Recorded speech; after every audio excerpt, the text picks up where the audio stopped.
ભાગીદારની ખોટી સહી કરી લાખો રૂપિયાની છેતરપિંડી કરવામાં આવી।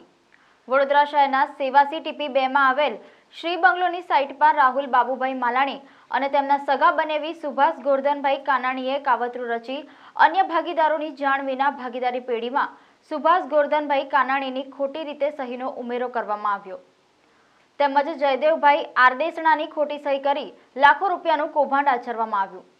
ખોટી સહીની ખાતરી એફએસએલ ડિપાર્ટમેન્ટ દ્વારા કરવામાં આવેલ છે અને તેનો રિપોર્ટ પણ તુરંત રજૂ કરવામાં આવેલ છે। આ અંગે ભાયલી ખાતે સ્થિત વડોદરા તાલુકા પોલીસ સ્ટેશન દ્વારા ગુનો નોંધી આરોપીની ધરપકડ કરવામાં આવી તથા કોર્ટમાં રજૂ કર્યા હતા। નામદાર કોર્ટે આરોપીના 1 દિવસના રિમાન્ડ મંજૂર કર્યા છે।